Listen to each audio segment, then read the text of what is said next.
बिस्मिल्लाहिर्रहमानिर्रहीम अस्सलाम वालेकुम। आज हम नई एक ट्रिक सीखने लगे हैं। बाज़ औक़ात ऐसा होता है कि आपने कुछ डाटा लिख रखा होता है और उसमें से आपने चंद डाटा को निकाल कर किसी दूसरी शीट के ऊपर लेकर जाना होता है। तो आप क्या कर रहे होते हैं, जैसे आप यहाँ पर नंबर 2 डाटा यानी ये वाला निकालना चाहते हैं तो आप इसको ऐसे सिलेक्ट करके कंट्रोल सी करते हैं और फिर नई शीट पर जाकर यहाँ पर कंट्रोल वी कर देते हैं।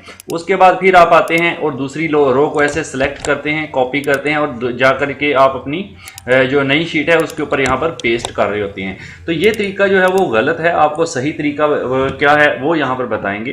तो आपने वापस शीट 1 पर आ जाना है और आपने यूज करना है क्लिप बोर्ड का। यहाँ पर देखिए आपको टॉप पर क्लिप बोर्ड नजर लिखा आ रहा है, तो आपने यहाँ पर एक छोटा सा एरो है क्लिप बोर्ड, इसके ऊपर क्लिक करना है। आपका क्लिप बोर्ड जो है वो ऑन हो जाएगा। तो आपने जो जो डाटा भी कॉपी करके लेके जाना है आप उसको यहाँ पर एक बार सिलेक्ट करें और कंट्रोल सी करें, ये आपका यहाँ पर क्लिप बोर्ड में ऐड हो जाएगा।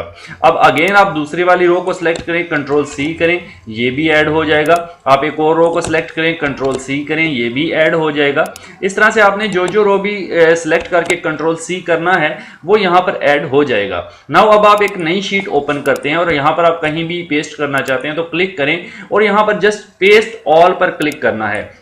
तो आपका वो सारे का सारा डाटा जो आपका क्लिपबोर्ड में मौजूद था एक ही क्लिक के साथ यहाँ पर पेस्ट हो जाएगा। तो वीडियो अच्छी लगे लाइक और शेयर कर दें। Thank you so much.